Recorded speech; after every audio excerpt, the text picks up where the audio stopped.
नमस्कार, मैं हूं सत्य प्रकाश त्रिपाठी। आप देख रहे हैं भव्य भारत न्यूज। उत्तर प्रदेश के चुनाव में हिंदू मुस्लिम और काबा बाबा की सियासत में जोर पकड़ रहा है और उसको लेकर के सियासत गर्म हो गई। जिन्ना का विवाद भी आ गया है, जिन्ना का भी नाम आ रहा है। इस बीच हिंदू और मुस्लिम के बीच में आपने देखा कि कुछ दिन पहले वसीम रिजवी को हिंदू धर्म अपनाया और उनको त्यागी समाज में जो है लाया गया।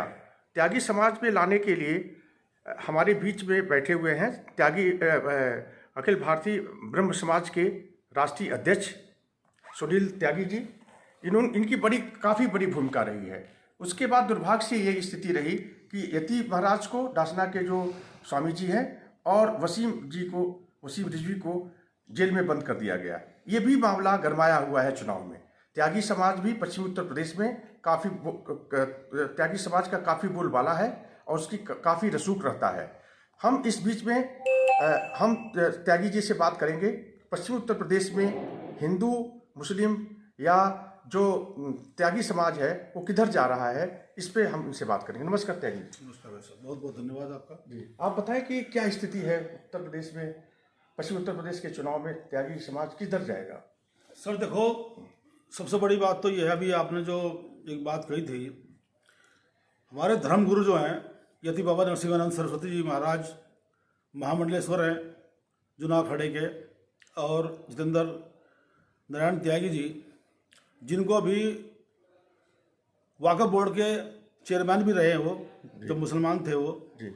उस टाइम उन्होंने एक किताब लिखी थी मोहम्मद साहब के ऊपर, और उसकी बहुत चर्चा हुई थी, टीवी के ऊपर भी चर्चा हुई, काफ़ी चर्चा उसकी चली है।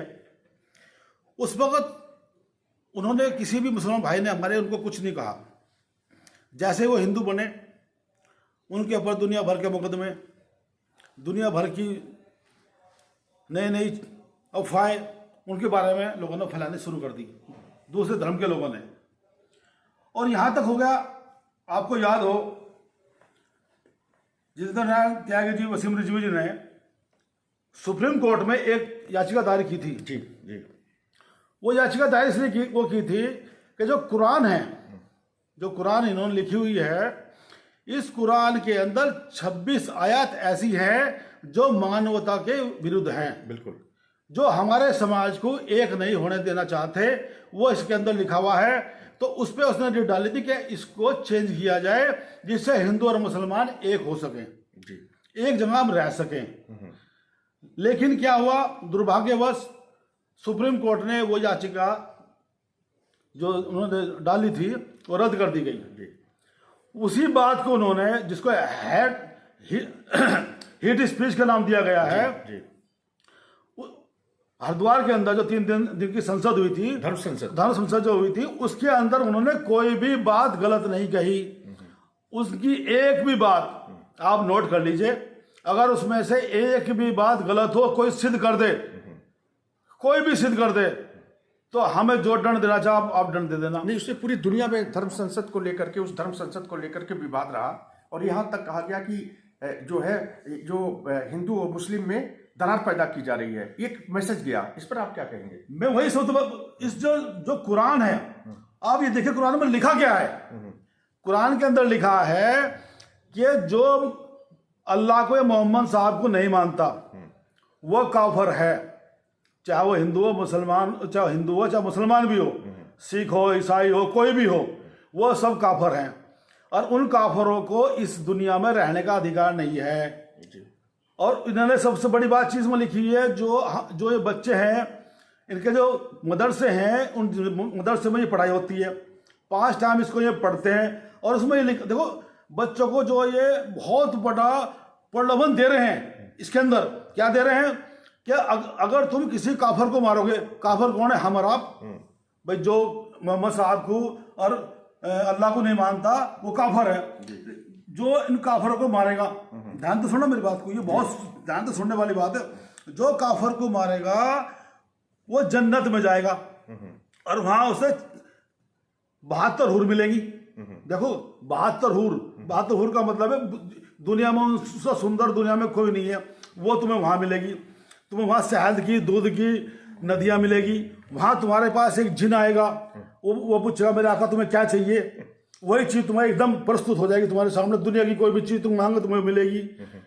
और मतलब इससे भी आगे चले गए हैं, ये तो प्रलोभन है ही है। ये कह रहे हैं कि जो मुसलमान जो अल्लाह को मानता है, मोहम्मद साहब को मानता है, जो मुसलमान किसी काफर को नहीं मारेगा, जो मुसलमान किसी काफर को नहीं मारेगा, वो जो मुसलमान किसी काफर को नहीं मारेगा, वो जब मरेगा उसकी लाश गड़ जाएगी।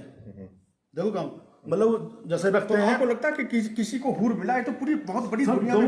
2 मिनट मेरी सुन लेना, पता चलना चाहिए क्या लिखा उसके अंदर। मैं इसको बताना चाह रहा हूँ, उसको भी बताऊंगा मैं आपको, ये भी बताने जा रहा हूँ मैं आपको। सबसे बड़ी बात इन्होंने क्या कही है कि जो मुसलमान किसी काफर को नहीं मारेगा, ये सुनने वाली बात है, जो किसी काफर को नहीं मारेगा उसकी लाश गड़ जाएगी। जैसा रखते हैं ना प्यार से रखते हैं, वो नहीं गड़ जाएगी, गड़ जाएगी। और उसका फैसला जब कभी कयामत आएगी, पलड़ा आएगी, अब वो 100 साल में आएगी, 1000 साल में आएगी, लाख साल में आएगी, तब तक उसे कीड़े मकोड़े खाएंगे। उसका जो इंसाफ है जो अल्लाह करेगा आगे कि ये जन्नत में जाएगा, कहाँ जाएगा। और जो मुसलमान किसी काफर को मार देगा या किसी काफर से लड़ता हुआ शहीद हो जाएगा, उसको शहीद का दर्जा दिया इन्होंने। सुनने वाली बात है, उसको शहीद का दर्जा दिया है कि जो काफर से लड़ता हुआ मारा जाएगा, जो शहीद होगा उसे शहीद का दर्जा दिया इन्होंने। उसका अल्लाह भी जन्नत में प्रवेश रोक नहीं सकता। मतलब देखो कितनी बड़ी बात है, अल्लाह की हिम्मत नहीं है कि उस प्रवेश को रोक दे। जब इस तरह की प्रलोभन ये दे रहे हैं तो हिंदू मुसलमान कौन कर रहा है? मैं पूछना चाहता हिंदू मुसलमान कर, इन्होंने तो लिख दिया है, हम तो बोल रहे हैं। वो कह रहे लिखतम से बड़ा बख्तम से बड़ा लिखतम होता है, इन्होंने तो लिखा हुआ है और ये मदरसों में इसको पढ़ा रहे हैं और पांच टाइम इसको पढ़ते हैं ये। तो हिंदू मुसलमान कर कौन रहा है? आप मेरी बताइए, हिंदू मुसलमान कौन कर रहा है? ये तो इसके मतलब तो हिंदू मुसलमान अगर मुस्लिम धर्मगुरु कर रहे हैं या मुस्लिम कर रहे हैं, धर्मगुरु नहीं कर रहे ना, इन्होंने लिखा हुआ है भाई साहब। जब इन्होंने एक इनका ग्रंथ है ये, जैसा हमारा ग्रंथ है, फिर भाईचारा कैसे दोनों के बीच में पड़ेगा? कैसे होगा बताओ, मैं ये तो पूछना चाह रहा हूँ। मैं आपसे पूछना चाहता हूँ कि जो हिंदू मुसलमान के बीच में यहाँ देश में लोकतंत्र है, संविधान है भारत में, और ये पूरी दुनिया में ये मुसलमान जो इसमें आपने बताया जो है कि हुरे मिलेंगी, अभी तक किसी को हुरे मिली क्या? भाई साहब जो ये हुरे दे रहे हैं ना, ये तो जान रहे हैं इनके बच्चे विदेशों में पढ़ते हैं। जितने भी ये मुल्ला हैं जो ये इस बात को कह रहे हैं, इनके बच्चे तो विदेशों में पढ़ते हैं। जी उन बच्चों को विदेशों में भेज दिया, अपना मौज ले रहे हैं, मोटा पैसा आता है, बढ़िया मौज ले रहे हैं, बढ़िया गाड़ी, बढ़िया सब कुछ इनके पास, सफेद कपड़े पहनते हैं बढ़िया। अरे सबसे पहले तो तुम जाओ ना, जब वहाँ इतनी मौज है, सब कुछ वहाँ मिल रहा है, नदियाँ मिल रही हैं, शहद की नदियाँ मिल रही है, अब जिन मिल रहा है, सब कुछ वहाँ 1 मिनट में पैदा हो रहा है, तो तुम क्यों जाते हैं? वो तो जाते नहीं। ये तो इनको अनपढ़ लोग बेचारे हैं। नहीं तो आप ये बताइए कि जैसे वसीम रिजवी को आप ले आए अपने त्यागी समाज में, तो क्या मुसलमानों का धर्म का रूपांतरण होगा, धर्म परिवर्तन होगा, तो क्या इसमें भाईचारा बढ़ेगा क्या? भाई साहब ये समझे नहीं। ये तो घर वापसी है, पहले हिंदू तो है ये। जी भाई ये हिंदू है, घर वापसी है, खुद आए वो तो सबसे बहुत पढ़े लिखे आदमी हैं, PhD हैं और वाकफ बोर्ड के चेयरमैन थे, बहुत बड़ी पर्सनैलिटी भाई साहब जो आए हैं। इन्होंने जो रिट डाली थी, अगर सुप्रीम कोर्ट इसकी रिट को मान लेता और सुनवाई हो जाती तो ये नौबत नहीं आनी थी भाई साहब। ये अगर ये 26 आयत जब तक 26 आयतें नहीं निकलेंगी ना इसमें से, आज 26 आयत निकाल दो, हमारा भाईचारा बहुत बढ़िया हो जाएगा। तो ये बताइए कि उत्तर प्रदेश के चुनाव में भी जो वर्तमान चुनाव हो रहा है, तो जो आपने प्रयास किया है उसका असर दिखेगा? सर मैं तो सभी पार्टियों से, खासकर BSP है, कांग्रेस है, आप पार्टी है, सपा है, मैं इनसे एक बात पूछना चाहता हूं कि जो हमें काफर समझते हैं उनको तुम टिकट दे रहे हो, जो हमें इस धरती से मिटाना चाहते हैं उनको तुम टिकट दे रहे हो, तो हम उन्हें वोट क्यों दे भाई? जब तुमने उनको टिकट दे दिया, इसका मतलब तो यह है कि तुम हमें मरवाना चाहते हो उनसे। नहीं तो इसका मतलब कि भाईचारा की जो दोनों के बीच में जो भाईचारा की भावना है, ये पार्टियां नहीं होने दे रही है। नहीं पार्टी नहीं। इनकी जो कुरान है, इस कुरान में जो लिखा हुआ है इन्होंने, यार भाई इन्होंने लिख दिया है इसमें, आप पढ़ो ना उसको। जी जी। मैं थोड़ी कह रहा हूँ, ये कुरान कह रही है, आप उसको पढ़ो। नहीं, जहाँ आप यूपी के चुनाव में कर रहे हैं कि लोगों ने मुसलमानों को, जो मुस्लिम प्रत्याशी उतारे हैं, इन्होंने गलत किया है। बिल्कुल गलत किया है भाई साहब। इनको अगर जब हमें धरती से मिटाना चाह रहे हैं, मैं कोई खुद थोड़ी कह रहा हूँ, मैं सुने बात नहीं कह रहा हूँ भाई। कोर्ट भी सबूत मांगती है, हर कोई सबूत मांगता है। आप कुरान पढ़ लीजिए। जब हमें धरती से मिटाना चाहते हैं, हमारे साथ ये खुद नहीं जाना चाहते। हम तो चाहते हैं ये 26 आयत खत्म कर जाए। तो इसके मतलब जो है कि आप क्या मतलब है कि फिर त्यागी समाज जो है इन अपोजिशन वाली पार्टियां जिसने आपने गिराए, सपा, बसपा, कांग्रेस में नहीं जाएगा? त्यागी समाज नहीं, पूरा हिंदू समाज जाएगा भाई साहब। मैं त्यागी समाज की बात नहीं करता, मैं पूरे हिंदू समाज की बात कर रहा हूँ। हिंदू समाज इन लोगों को नहीं वोट देगा? नहीं, अगर वोट देगा तो मारा जाएगा, जब इन्होंने लिखा हुआ है। जी जी भाई साहब इन्होंने लिखा हुआ है इसके अंदर, मैं थोड़ी कह रहा हूँ। इन्होंने लिखा हुआ है लेडी, जब इन्होंने कुरान के अंदर लिख दिया है, ये तो आप पढ़ो ना कुरान को। जी जी। या तो कुरान को आप इन कुरान में 26 आयत खत्म करा दो, हटा दो। आप देखो, एक भी इनमें से जितना नेता है सपा का, जो मैं अखिलेश से सवाल कर रहा हूँ सीधा, और प्रियंका जी से सवाल कर रहा हूँ, राहुल से सवाल कर रहा हूँ, जो ये कहते हैं कि भाई क्या नाम, ये हिंदू मुस्लिम भिड़ा रहे हैं, भाईचारा को खत्म कर रहे हैं। भाई जब इन्होंने तुम्हारे जो कैंडिडेट हैं, जिनको तुम कैंडिडेट बना रहे हो, जिनको तुम सपोर्ट कर रहे हो, जब हमें वो इस धरती से खत्म करना चाहते हैं और इनकी लिखी हुई है, सबूत है, तो तुम हमसे वोट किस बेस पर मांग रहे हो? हम